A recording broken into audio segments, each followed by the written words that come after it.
What is up, down, and sideways, you beautiful individuals? It is yet another epi of League Unlock. Eric and Mark here with you beauties as we roll on to that last chance saloon coming out of the Kespa Cup. Cloud9, the DN Freaks, and Nongshim. And again, we said heading into this event, this is a great opportunity to deal with a hypothetical, and that is, how would mid-tier to bottom-tier LCK teams fare if you dropped them right in the LCS? Well, lo and behold, let the experiment run. We've got Cloud9 matching up against Nongshim, and at times, this just looked like an LCK team beating up on an LCS team.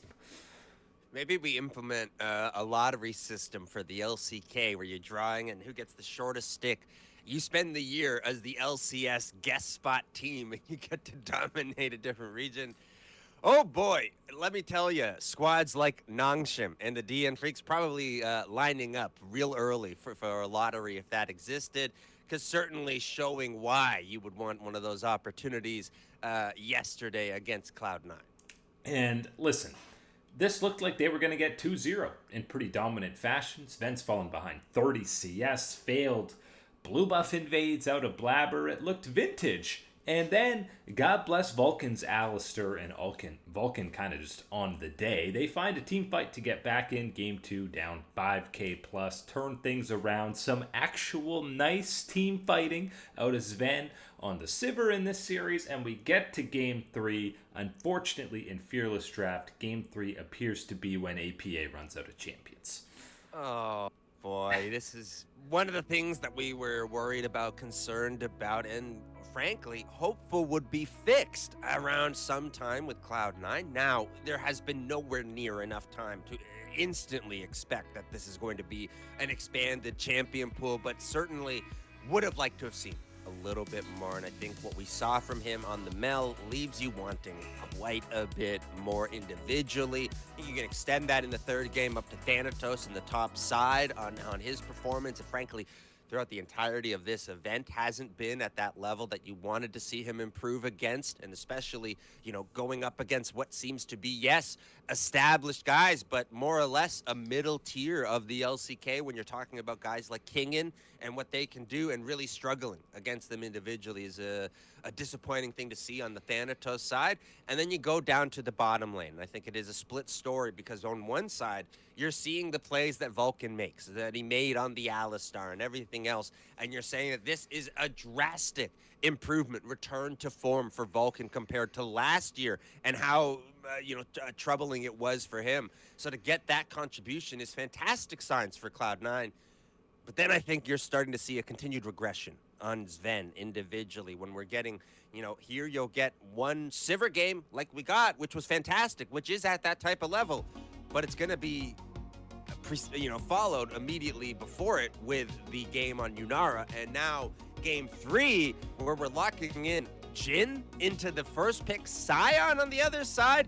I don't know how many situations you're gonna find in that type of matchup where you are actually able to position yourself to make this champion do damage, to operate the way that you will. I think you said it to me, Leona just over 200. You're just over 200 more damage than the Leona in this game. That is not gonna do it from the ADC position in a matchup like this for Cloud9. Yeah, I think it was 7,400 total damage done from Jhin. And if you break that down to like how many Qs even you're hitting on champions, it's not that many. And you could do a montage again of probably just specifically Jhin picks into tank comps that you hear casters and everybody in Pat draft going, why is Jhin getting locked in here? But Jhin was least of the issues probably in that third game. APA did look tilted off the face of the earth, and they fall down this series, and you're pretty much, it's out of your control at that point. Then you need the DN Freaks to beat Nongshim to even advance. They end up getting 2-0 pumped. At the bare minimum, Cloud9 does have a good showing and beats the DN Freaks, but if we are standing our ground on beating 5 Academy players from the worst team in the LCK, then the copium tanks are already pretty low this early on in the season. Yeah, and it's one of those ones where, again, it has to be reminded that it is super early in the season, so there Sure. is Yeah, lots man. of room to grow, to change, improve, all these sorts of things. But the initial reading is not as strong as you wanted it to be, I think, for Cloud9, for Team Liquid to an extension in a different avenue. But really, for Cloud9 to have the opportunity today to find a way to push on through, just got to be better than both of these on the day. Not able to find it within the performances. And I'll give Sven maybe a little bit of leniency in the regards to the Jin pick, and that I don't like the Jin pick flat out, but just that when the Jin was going to become this issue within the draft and falter, well, it was already behind due to some blunders from APA, from Thanatos. So you certainly were not in a game state that was even in a position where that Jin could be a factor outside of the problems in the draft that existed. So I'll give him a little bit of leniency on that one, but still, at the end of the day, when you are Cloud9 and you have the expectations and legacy that you do within the LCS and within the region, to not be able to step up and break on through at this point with what the competition is, frankly, this has to still be a disappointment. And let's spin it the real positive way. The ceiling for a squad like Nongshim, they look pretty decent throughout this event. We'll see how they match up against the top three, but you're maybe peaking them in that 5 spot. If you're feeling really good, maybe as high as 4 in the LCK. And the bottom floor for Cloud9 is probably similar within the LCS in that 4 or 5 spot. So really, these teams are actually comparable levels between their two respective regions, and we got a game 3. So checks out. Business is normal, right? I feel like we're stretching the pizza dough real. It's extra I can see thin through crust it. pizza Yeah. coming out. Yeah, if we're trying to make that type of one. There are avenues that you can examine it in that type of way, and especially, again, being a little bit more gentle for Cloud9, understanding again where we are in the year, the importance of it, the practice, all these things, and where you can go from here, using this as that base that you are jumping off of, as opposed to any other starting point throughout the off seasons of the past. So I can stretch the pizza just that thin for a reasoning like that to understand it.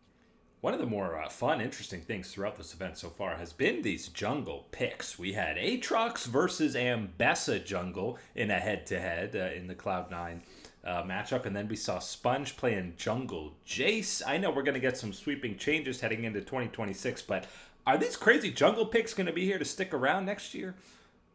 I'm hoping they are. I think that where things are, and at least as an early sign towards next season, is that teams are open for this experimentation. They view it as an angle where it isn't this set in stone. This has to be the role. This is what you're looking to be providing from this position. They're realizing that within Fearless Draft, within the setup, and now the way that the game will be less prioritized around some of these neutral objectives and grouping up team fighting, it opens for that more creative angle in the jungle to let your jungler be more of an X factor on something different. And you're seeing it at this event, and I think that path forward this year could be one of the most exciting changes that we see within the game. It definitely ain't the Sejuani Maokai era right now in that jungle spot. And who knew, just a few weeks after leaving T1, we'd now already be blessed with Gumayusi matching up against his former squad. Hanwha versus T1 in the first round of knockouts, and then the newly promoted Nongshim matching up against D plus Kia. We got a losers bracket here, so nobody's going to be eliminated right away, but Owner gets what he wanted. He wanted that Hanwha Life matchup. We might get it once. We might get it twice in this Kespa Cup. Oh, we're going to be spoiled if we get it twice. This is good billing at the Kespa Cup, and especially full rosters lining up for this one. That was what Which, again, super rare for Kespa that 2 elite teams like this have all 5 starters.